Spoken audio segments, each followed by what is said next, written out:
Hello friends, ओम श्री गणेशाय नमः। जय श्री कृष्ण। आप सभी का स्वागत है आपके अपने यूट्यूब चैनल पर।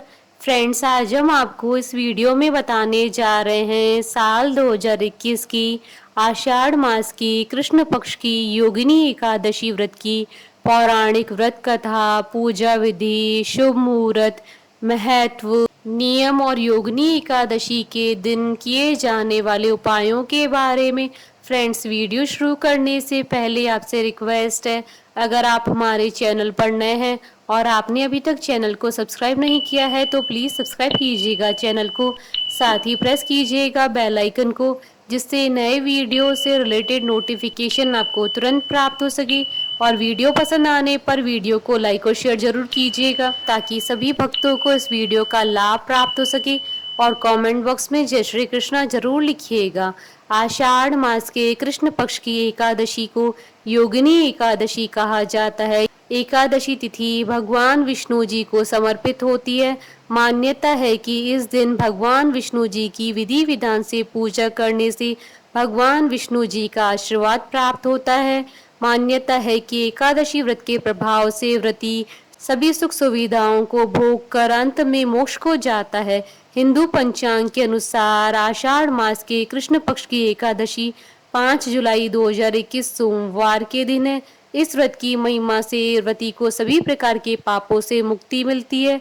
योगिनी एकादशी को लेकर भगवान श्री कृष्ण ने कहा था कि इस व्रत को करने से 88,000 ब्राह्मणों को भोजन कराने के बराबर फल मिलता है। यह इस लोक में भोग और परलोक में मुक्ति देने वाला व्रत है। यह तीनों लोकों में प्रसिद्ध है। योगिनी एकादशी का व्रत करने से अंत में स्वर्ग की प्राप्ति होती है। इस दिन भगवान विष्णु जी की पूजा करने का विधान है। आषाढ़ मास के कृष्ण पक्ष को पड़ने वाली इस एकादशी के दिन पीपल की पूजा को अधिक महत्व दिया जाता है। इस एकादशी का व्रत करने से समस्त पाप नष्ट हो जाते हैं और पीपल के वृक्ष को काटने जैसे पाप तक से मुक्ति मिल जाती है। इस व्रत के प्रभाव से किसी के दिए हुए श्राप का निवारण होता है।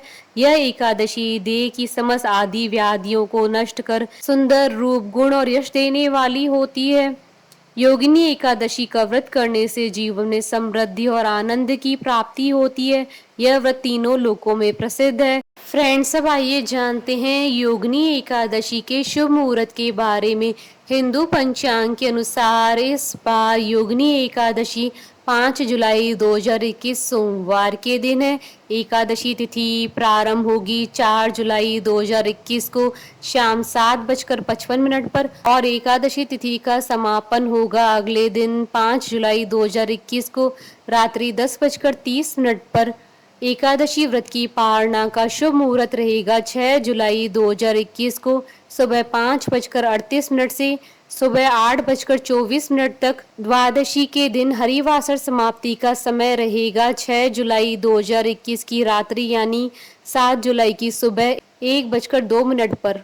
फ्रेंड्स, अब आइए जानते हैं योगिनी एकादशी के दिन भगवान विष्णु जी की आराधना करने की पूजा विधि के बारे में। एकादशी के दिन सबसे पहले सुबह उठकर स्नान करने के बाद साफ और स्वच्छ वस्त्र धारण करके एकादशी व्रत का संकल्प लें। उसके बाद घर के मंदिर में पूजा करने से पहले एक वेदी बनाकर उस पर 7 दान उड़द, मूंग, गेहूं, चना, जौ, चावल और बाजरा रखें। वेदी के ऊपर एक कलश की स्थापना करें और उसमें आम या अशोक के 5 पत्ते लगाएं। वेदी पर भगवान विष्णु की मूर्ति या तस्वीर रखें। इसके बाद भगवान विष्णु को पीले फूल, ऋतु फल और तुलसी दल अर्पित करें। उसके बाद योगिनी एकादशी की व्रत कथा सुने और फिर धूप दीप से भगवान विष्णु जी की आरती उतारें। शाम के समय भगवान विष्णु जी की आरती उतारने के बाद फलहार ग्रहण करें। रात्रि में सोए नहीं बल्कि भजन कीर्तन करते हुए जागरण करें।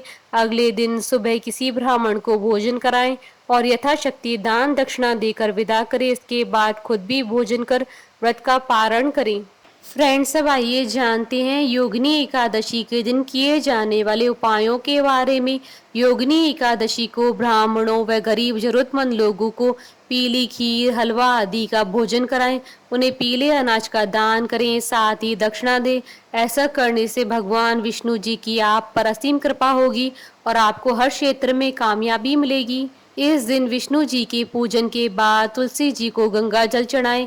इस दौरान ओम नमो भगवते वासुदेवाय नमः मंत्र का जाप करें। यह जप आप 11, 21 या 51 बार कर सकते हैं। जल अर्पण करने के बाद आप तुलसी जी की 7 या 11 परिक्रमा करें। इस दौरान मन में अपनी इच्छा प्रकट करें। एकादशी के दिन सुबह पीपल के वृक्ष पर मीठा जल चढ़ाएं। इसे बनाने के लिए एक लोटे में थोड़ी सी चीनी डाल दें। वहीं शाम के समय पेड़ के नीचे दीपक जलाएं।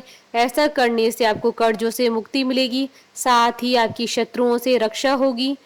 शास्त्रों के अनुसार यह व्रत तीनों लोकों के सुखों को भोगने वाला। इस दिन निष्ठा के साथ व्रत रखने, अन्न न खाने और गरीबों को दान करने से विष्णु जी प्रसन्न होते हैं। इससे आपको जन्म मरण के बंधन से मुक्ति मिलकर मोक्ष की प्राप्ति होती है। योगिनी एकादशी को भगवान विष्णु और माँ लक्ष्मी को खीर का भोग लगाना चाहिए।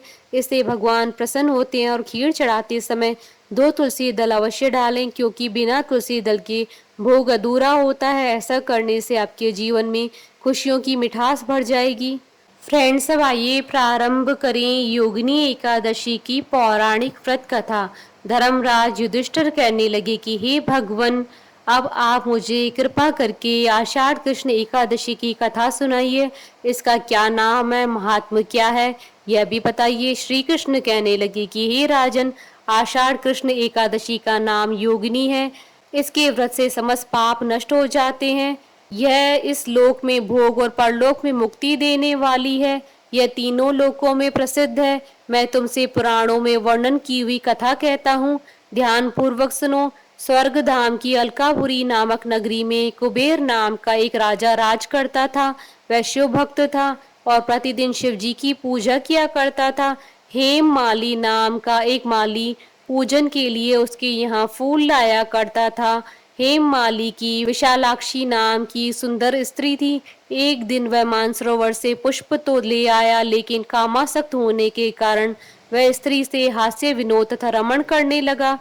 इधर राजा उसकी दोपहर तक राह देखता रहा। अंत में राजा कुबेर ने सेवक को आज्ञा दी कि तुम लोग जाकर माली के न आने का कारण पता करो, क्योंकि वह अभी तक पुष्प लेकर नहीं आया। सेवकों ने कहा कि महाराज, वह पापी अति कामी है, अपनी स्त्री के साथ हास्य विनोद और रमण कर रहा है। यह सुनकर कुबेर ने क्रोधित होकर उसे बुलाया। हेम माली राजा के भय से कामता हुआ उपस्थित हुआ। राजा कुबेर ने क्रोध में आकर कहा, अरे पापी नीच कामी, तूने मेरे परम पूजनीय ईश्वरों की ईश्वर श्री शिवजी महाराज का अनादर किया है।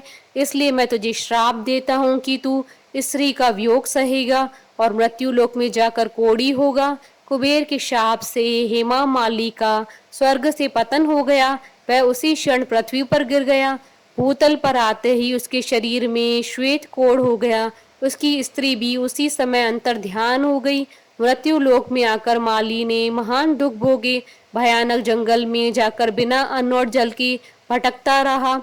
रात्रि को निद्रा भी नहीं आती थी, परंतु शिव जी की पूजा के प्रभाव से उसको पिछले जन्म की स्मृति का ज्ञान अवश्य रहा। घूमते घूमते एक दिन वह मार्कंडे ऋषि के आश्रम में पहुंच गया, जो ब्रह्मा से भी अधिक वृद्ध थे, जिनका आश्रम ब्रह्मा की सभा के समान लगता था।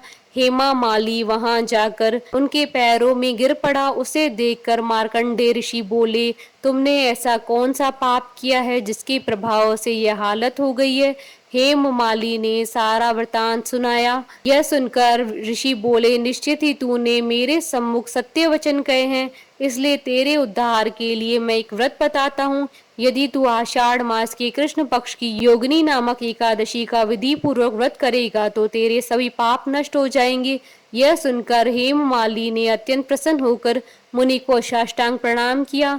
मुनि ने उसे स्नेह के साथ उठाया। हेम माली ने मुनि के कथनानुसार विधि पूर्वक योगिनी एकादशी का व्रत किया। इस व्रत के प्रभाव से अपने पुराने स्वरूप में आकर वह अपनी स्त्री के साथ सुखपूर्वक रहने लगा।